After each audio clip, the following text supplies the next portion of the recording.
Hey everyone, it's Taryn with the Remote Yogi, and today I wanted to chat about a subject I've chatted about a few times on my Instagram, but it's really been bothering me because I have so many of my students who I feel like struggle with this issue. Before I really dig into some of the things that freak me out and worry me about yoga on Instagram, I first want to just say, by no means am I bashing any of the yoga teachers who are doing these things on Instagram.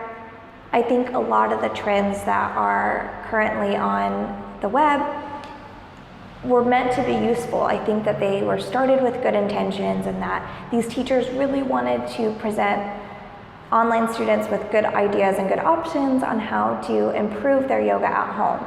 That being said, I think that there's still a lot of fear I have when I see some of these posts. I think it sets up scary expectations or challenging expectations for beginner students at home. So I want to just clarify before I dig into any of these Instagram trends that drive me nuts. My fear is for my students online and you at home who might be new to yoga or just kind of beginner intermediate level, and some of these trends make me worry for you and your own self-esteem as you're beginning the program. So I just wanted to dig into some of these and give you my opinion. Number one, do this, not that. Again, I think this one was started with good intentions. There's a ton of things that you can correct in a yoga pose. And it's really easy to show somebody doing the pose wrong and then somebody doing the pose properly. The problem I see with these is that usually when they're doing the pose wrong, it's super exaggerated. And then when they're doing the pose perfect, again, it's like a more advanced student and where they're at. So it sounds good, you're trying to explain the things to not be doing in a pose and explain what to be doing. I just think it's really challenging to do in one photo. So what ends up happening is you've got this like standard of what you should be doing. And the problem with that is you don't factor in a lot of different body types, injuries, when you're new to a practice. So my fear with that is people see those and they feel like because they don't have the standards of the other person that they're doing it wrong. When your body might not be wrong at all, your body is unique and it's supposed to be doing the things it's doing, and it's going to take time to move into these poses. So if you're not feeling pain and injury and you feel good in the pose, always make sure that that's important, more so than having these high standards of what the perfect pose looks like. There's no perfect pose. Number two, to do this, try this. Again, this is another one that I think is great, but usually for advanced students. So what I'm seeing a lot of is teachers who are teaching awesome flexibility, teaching really challenging poses, and there are students out there on Instagram who are definitely at that level to be learning how to do these things. Problem is, very few of these are accessible to beginners or even intermediate students. So they're saying, to get here, try this first, but the try this first is usually really challenging for somebody who's newer or a beginner to yoga.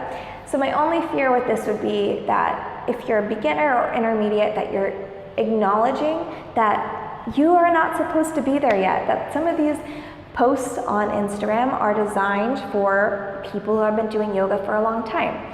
So if you're trying to get to like a scorpion pose, you might have to start slower by just building your shoulder strength, by building your back bends. And these things take time, and you're not going to be able to get here from trying something like this. That being said, number three is just the overwhelming amount of advanced yoga poses or dangerous yoga poses or like the traveling yoga poses that are all over the internet. And hang on a second. I know that I do have some of these poses myself. I know that I travel and I like to post photos of me doing yoga all over the world. But here's the thing. I really try to make sure that I'm limiting the number of advanced poses I'm posting on my page, because that's not yoga. That is Instagram yoga. I want to make sure that my students understand the basics and that they're just as much of a badass for doing a solid warrior two than they are for doing a handstand. So the reason this bothers me so much is not because people shouldn't be doing it. Do it. If you could do an awesome pose, post it. If you're in a cool location, I want to see it as well. Problem is, we've stopped sharing the fundamentals of yoga, and we now think that yoga is this like huge achievable goal that's far out there, and it's not. If you can post a photo of yourself doing baby pose or child's pose, that is just as great. And so I just wish that we were posting more of the basic practices that made it more accessible to people who are starting off in yoga. And the thing with the traveling yoga pictures is not that I hate them. I think they're great. I take them myself from time to time. But as somebody who travels the world full time, it drives me crazy the number of people who are going to cool locations just to take cool photos and aren't really enjoying their surroundings or their environment. So that's my rant for today. I really, again, think that all these things are being done with good intention. I just want to remind all the beginners and intermediate practitioners, yogis out there, that these standards are like the perfection model, and none of us are perfect. Our bodies are constantly evolving and changing, and I just want to make sure that you are not comparing yourself to an Instagram standard that is unachievable. I hope this helps. If this is something that you've been struggling with or something that annoys you too, please let me know. Again, love for all the teachers who are trying their best to teach through Instagram. I think it's really challenging. So the fact that you're trying, I applaud you. But just everyone know that wherever you are in your practice, you're perfect. You're where you should be, and take your time with it.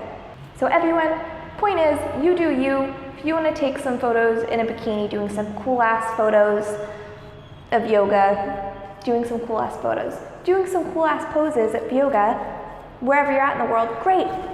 Do it. I love that. But also make sure that you're not holding yourself to crazy standards, and that you're sharing the real stuff too, which is sweatpants, lying around in Shavasana, which is most of my life. So love you guys. Thank you so much for watching. Love anyone's opinions. Sorry if I made anyone mad. Love you guys.